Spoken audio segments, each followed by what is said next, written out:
자, 오늘 말씀을 통해서 우리가 함께 은혜를 나누고자 하는데요. 우리가 저번 주에는 어떤 말씀을 드렸습니까? 의에 줄이고 목마른 자는 복이 있나니, 그죠? 저희가 배부를 것이며, 이 말씀을 통해서 우리가 함께 말씀의 은혜를 나눴습니다. 의에 줄이고 목마른 사람은 어떠한 사람입니까? 하나님과의 관계 안에서. 어떤 관계 안에서? 하나님과의 관계 안에서 형성돼야 돼요. 지금 제가 몇 번을 강조하잖아요. 이 팔복에 나타나 있는 하나님의 성품은 누구하고 관계된 거다? 말 그대로 하나님의 성품이니까 하나님과의 관계 안에서만 우리가 가질 수 있는 성품이다라는 걸 절대 잊어서는 안 됩니다. 나의 노력으로 비슷한 어떤 그냥 가짜 비슷한 거 만들어낼 수 있어요. 그냥 짜가라고 하죠.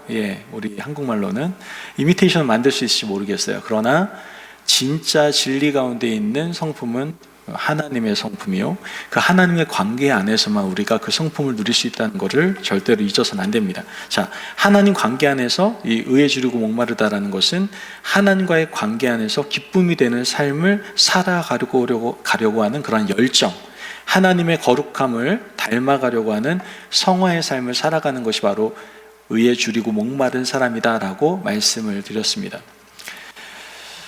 그때 하나님께서는 우리에게 어떠한 복을 주신다고요? 예수 그리스도로 배부르게 하시고, 지금 우리 혜정이 집사님도 간증으로 얘기하셨지만 전 예수님이면 다 됩니다 라고 고백하는 거거든요. 그런 것처럼 우리가 의에 줄이고 목마르면 예수 그리스도로 배부르게 하십니다. 예수 그리스도로 만족하게 하십니다.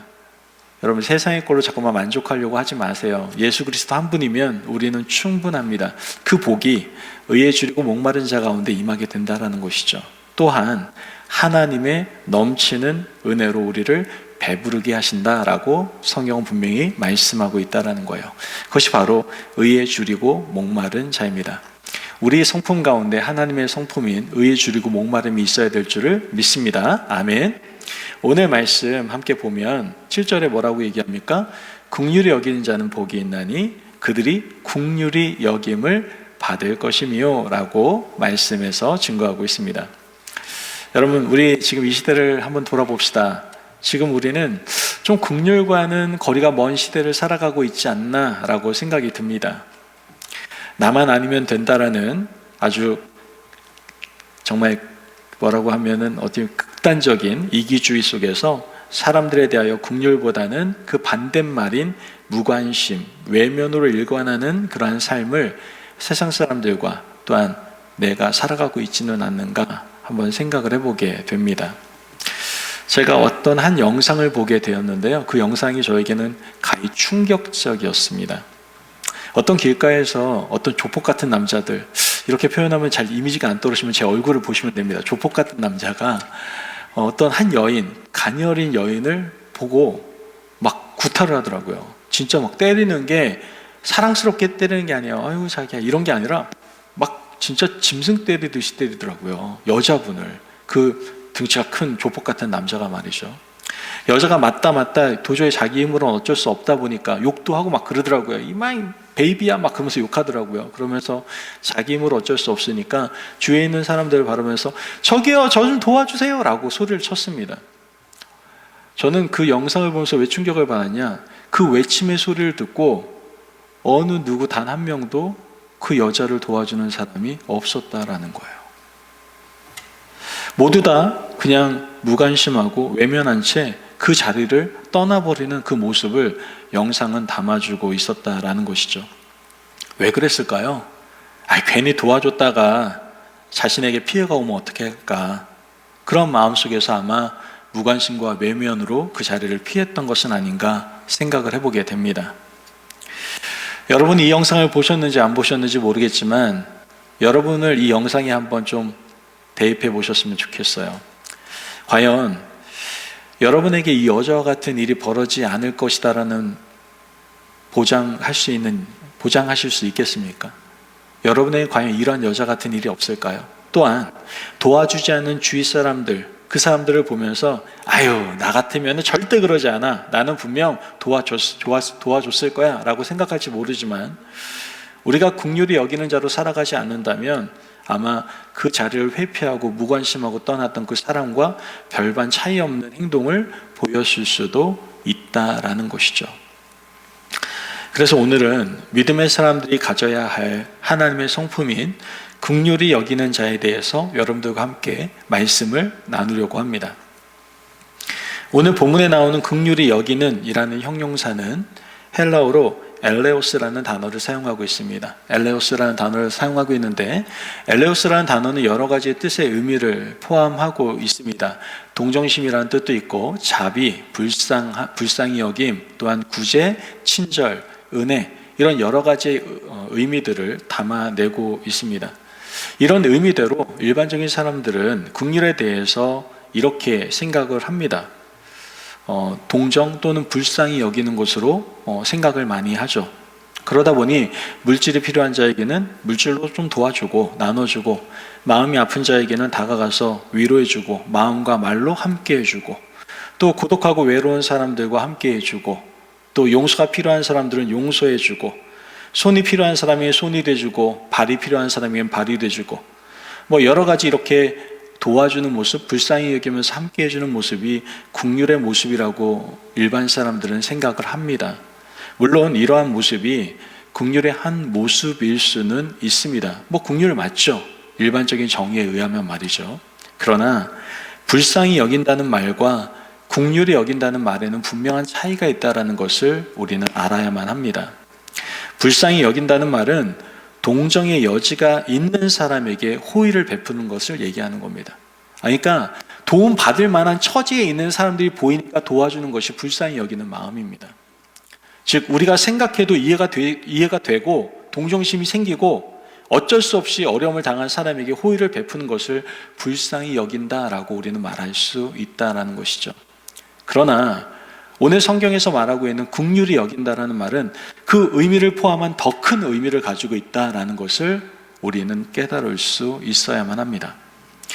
우리의 생각으로는 도저히 이해할 수도 없고 동정의 여지도 없는 그러한 악한 사람에게 호의를 베풀고 은혜를 베푸는 것이 바로 성경이 말하는 긍휼함이다라는 것이죠. 사실 우리는 우리 속에 들여다보세요. 나 좀 괜찮은데? 라고 생각하지만 가만히 들여다보면 얼마나 악하고 더럽고 추악한지 몰라요. 저는 이렇게 예쁘게 세탁도 해가지고 양복도 입고 깔끔하게 입고 있지만 제가 그렇게 깨끗한 사람이겠습니까? 성경이 얘기하잖아요. 의인은 없나니 하나도 없다고 그러는데 제가 의인이겠습니까? 하나님께서 의롭다 하시니까 의인 된 거지. 제가 얼마나 추악하고 더러운지 몰라요.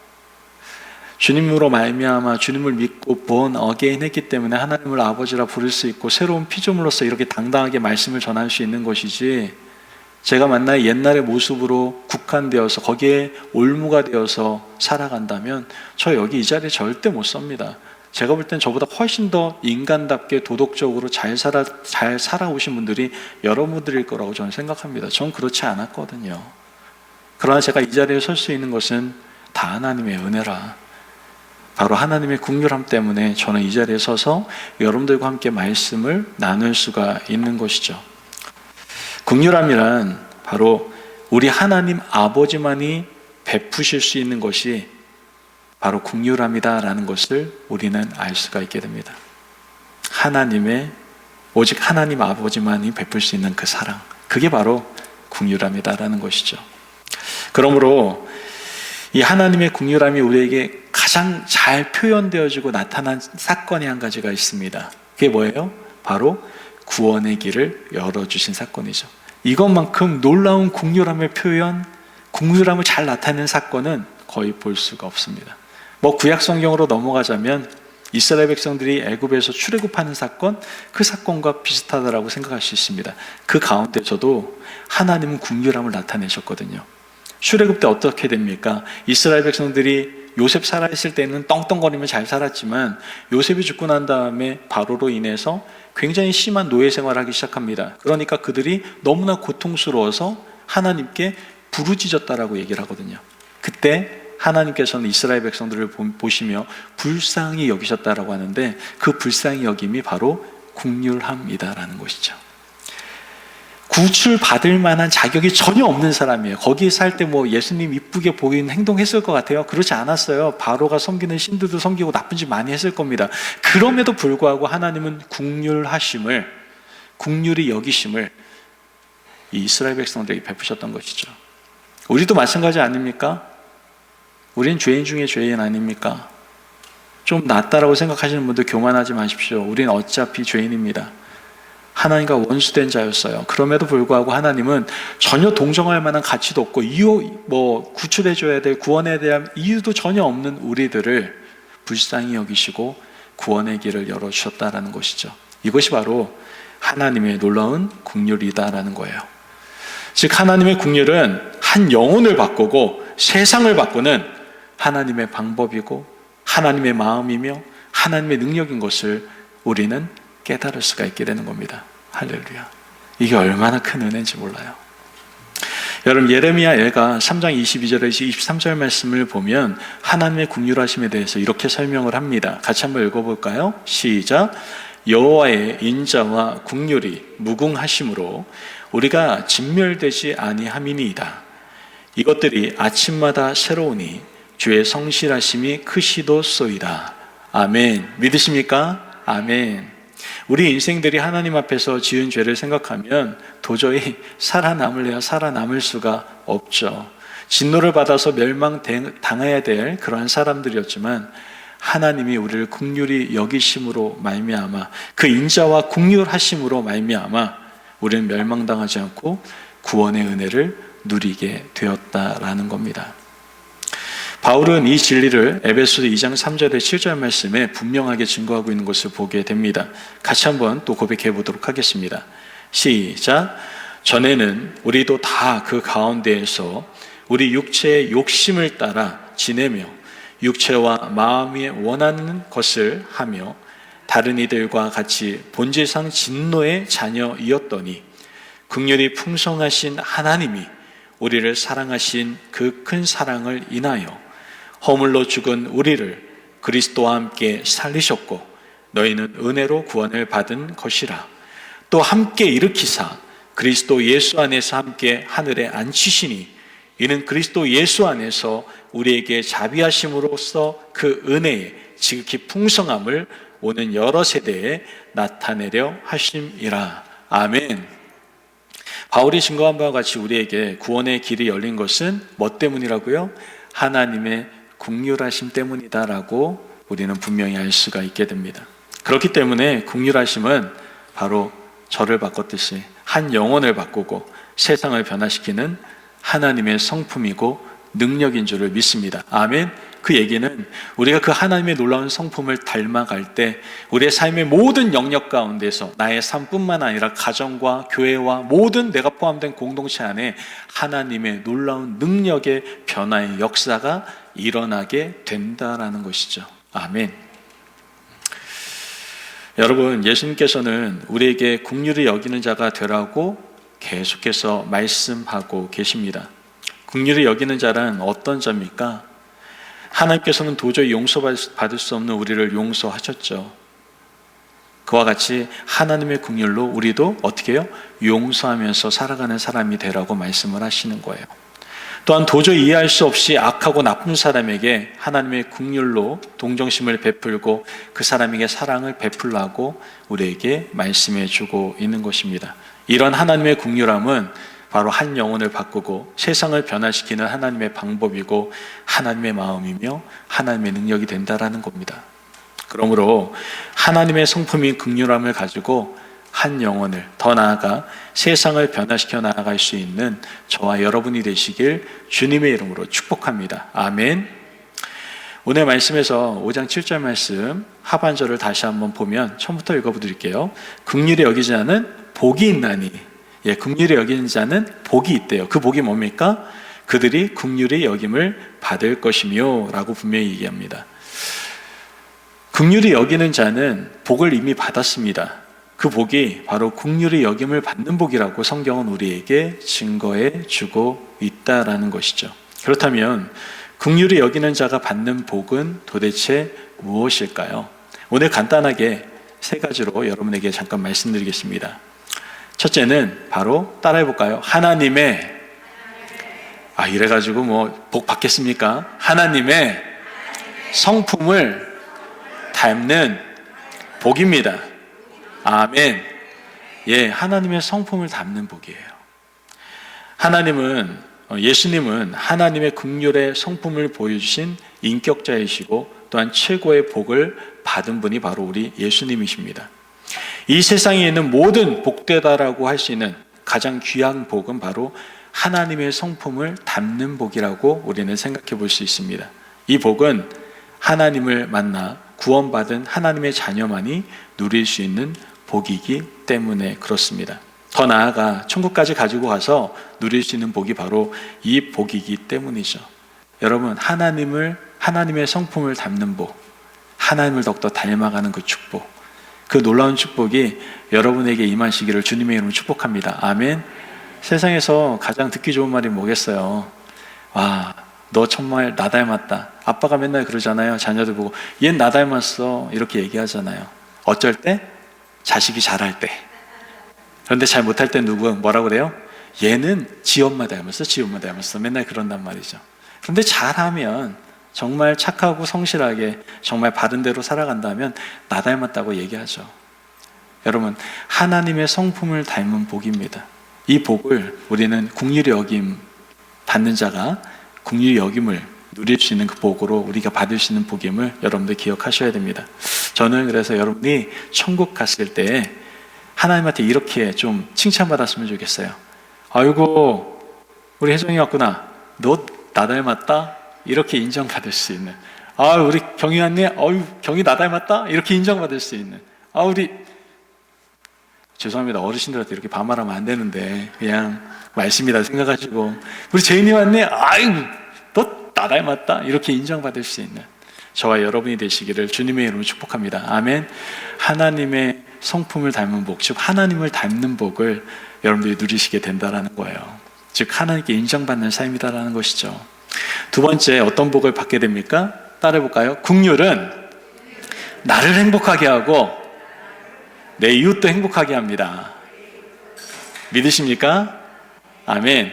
그렇습니다. 여러분, 나도 행복하고 내 이웃도 행복하게 하는 것이 바로 긍휼입니다. 여러분, 다른 사람들을 불쌍히 여길 때 여러분 마음속에 어떤 마음이 들어옵니까? 평안하지 않습니까?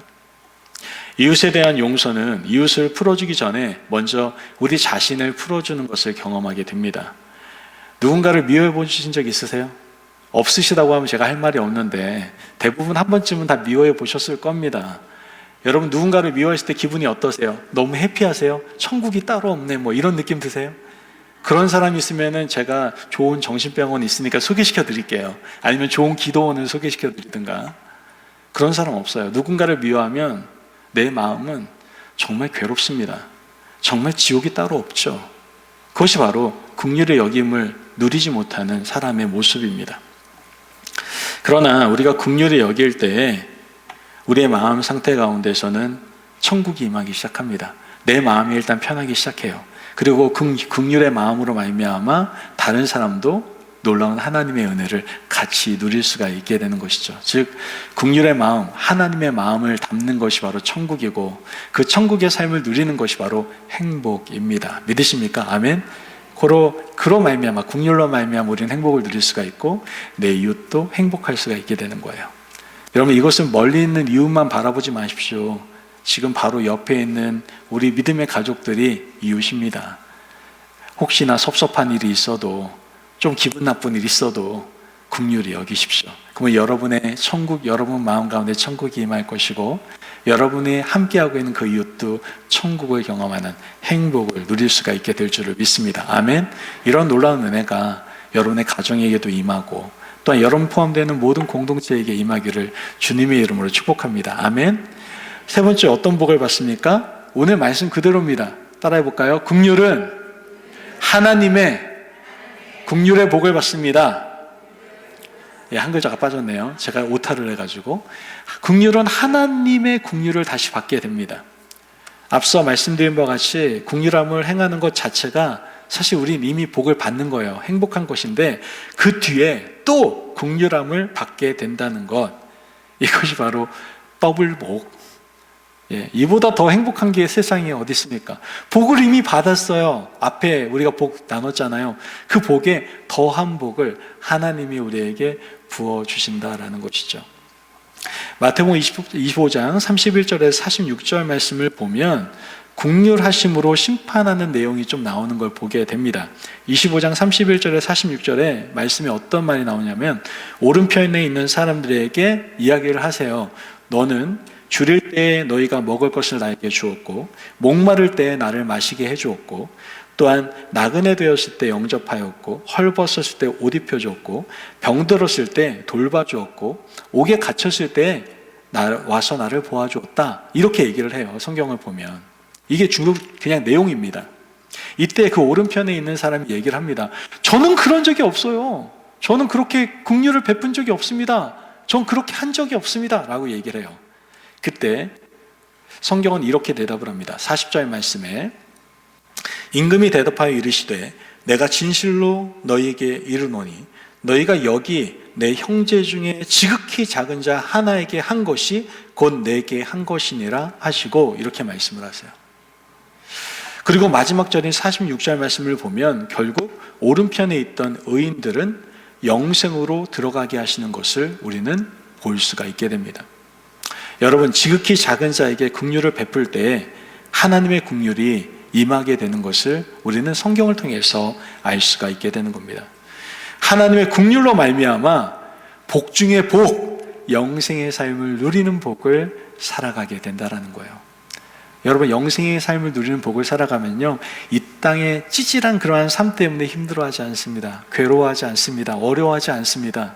그 영원한 삶이 나에게 허락되어져 있는데 뭐가 부족하겠습니까? 늘 나는 만족하겠네 라고 고백하며 살아갈 수밖에 없다라는 것이죠. 그 놀라운 긍휼의 여김을 받는 복을 누리실 수 있는 저와 여러분이 되시길 주님의 이름으로 축복합니다. 아멘. 여러분, 제발 이런 긍휼의 복을 기억하시면서 이젠 좀 마음에 각오를 하셨으면 좋겠어요. 나 이제 이 긍휼함을 잊지 않고 살아가겠다. 내가 긍휼히 여기는 삶을 살아가겠다라고 고백하시며 살아가셨으면 좋겠어요. 그러기 위해서는 두 가지 결단을 하셔야 돼요. 오늘 그냥 이건 간단하게 훅 지나갈게요. 첫 번째, 여러분 과거 좀 잊지 마세요. 내가 긍휼히 여기는 삶을 살아가기 위해서는 과거 잊으면 안 돼요. 자꾸만 화장실 들어갈 때하고 나올 때가 달라. 어떻게 된 게. 들어갈 때 너무나 간절해. 여기만 들어가면 난 살 수 있을 것 같아. 그런데 왜 나올 때 마음이 바뀝니까? 올챙이 어릴 적 시절을, 그 개구리가 올챙이 어릴 적 시절을 생각 못하는 거하고 똑같습니다. 여러분, 과거 잊지 마세요. 우리는 너무나도 큰 놀라운 과거의 은혜가 있습니다. 그 은혜가 뭐예요? 우리가 주님을 만났고 주님의 은혜로 말미암아 구원받았어요. 그 구원의 은혜만 생각한다면 우리는요, 늘 긍휼의 삶을 살아갈 수가 있게 된다라는 거예요. 왜요? 그 긍휼하심으로 말미암아 우리가 구원을 받았는데요. 당연히 우리는 긍휼의 삶을 살아갈 수밖에 없다라는 것이죠. 두 번째로는 여러분, 제발 하나님과 좀 친밀해지세요. 긍휼함이 누구의 성품이에요? 하나님의 성품이잖아요. 그러려면 가까이 해야죠. 우리 자녀들 자기 닮았다고 맨날 얘기하는데 왜 그렇게 느낄까요? 같이 살면서 오랜 시간 보면서 닮아간다고 얘기하잖아요. 심지어 부부도 닮아간다고 하잖아요. 어떻게 가능합니까? 유전자적으로 가능한 일입니까? 서로 다른 피인데 본 적도 없고 전혀 그런 삶이 아니었는데 어떻게 부부가 닮아가죠? 그런데 신기한 건 저도 부부들을 보면 어떻게 이렇게 닮은가 싶어요. 어떻게 이렇게 닮으셨지? 형제도 아닌데 어떻게 이렇게 닮았을까 생각이 들어요. 심지어 정말 몽타주가 너무 다른 저희 아내하고 저를 봐도요, 닮은 부분이 있대요. 어찌됐든 전 많이 다른 것 같은데 닮은 부분이 있대요. 왜 그렇습니까? 서로 관계를 맺고 계속 같이 있기 때문에 그렇습니다. 친밀한 관계를 갖고 있기 때문에 그래요. 여러분, 하나님과 친밀해야만 우리가 긍휼히 여기는 삶을 살아갈 수가 있는 거예요. 그분이 긍휼하신 분이기 때문이죠. 그러기 위해서는 어떻게 해야 될까요? 여러분, 시간을 내셔야 돼요. 그분을 더욱더 만나기 위해서, 그분과 함께 지내기 위해서 더욱더 많은 시간을 보내셔야 됩니다. 말씀의 자리로 나오셔야 되는 거고, 예배의 자리로 나오셔야 되는 거고, 기도의 자리로 나아가셔야 되는 겁니다. 그래야 그분의 성품을 우리가 닮아갈 수가 있게 되는 겁니다. 아멘? 얼마나 중요하면 사이렌 울리잖아요, 지금. 여러분, 친밀하시라고 막 경고음 울리잖아요. 이 세상에 지금 경고음이 울리잖아요. 여러분, 기억하세요. 하나님과 친밀해지셔야 돼요. 친밀해지셔야 돼요. 우리 교회는 너무나 감사해요. 정말 중요한 핵심적인 말씀이 나올 때 꼭 하나님께서 이렇게 사인해는 올려주세요. 경고야, 경고. 이거 꼭 들으라 이 얘기죠.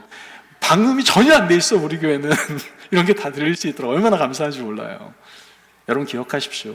우리가 긍휼히 여기는 삶을 살아가기 위해서 이렇게 하나님과 친밀해지셔야 됩니다. 여러분, 하나님께서 우리에게 베푸신 최상의 긍휼이 뭐라고요? 복음입니다. 복음, 구원이죠. 그러므로 그리스도인의 최상의 긍휼도 내 이웃에게 복음을 전하는 것이 될 수 있어야 됩니다. 이 땅에서 불쌍한 사람이 누굴까요? 죽은 사람입니까? 아니에요. 오늘날 하나님 없이 죽은 사람들이 가장 불쌍한 사람들입니다. 그러한 사람들이 없도록 우리는 최고의 긍휼을 가지고 죽어가는 모든 영혼들에게 다가와서 복음을 전할 수 있어야 된다라는 것이죠. 그러므로 하나님의 긍휼이 메말라버린 이 세상에 지금도 긍휼의 씨를 뿌릴 수 있는 그 한 사람을 하나님께 찾고 계신다는 것을 기억하시고 그 긍휼의 씨를 뿌릴 수 있는 그 한 사람이 바로 저와 여러분이 되시기를 주님의 이름으로 축복합니다. 아멘. 기도하겠습니다. 사랑이 많으신 아버지 하나님 감사합니다. 오늘도 우리에게 귀한 말씀의 은혜를 허락하시고 긍휼히 여기는 자는 복이 있나니 그들이 긍휼히 여김을 받을 것임이라 라고 말씀하여 주심을 감사합니다. 하나님의 이 긍휼하심의 성품을 닮아갈 수 있도록 도와주시고 긍휼하심의 최상의 모습 중에 하나인 복음의 삶, 정말 그 구원을 우리가 마음껏 누리며 그것들을 전하며 증거하며 살아갈 수 있는 저희들 될 수 있도록 주님 축복하여 주시옵소서. 긍휼히 여기는 자는 복이 있나니 그들이 긍휼히 여김을 받을 것임이리요. 아멘. 예수님의 이름으로 기도합니다. 아멘.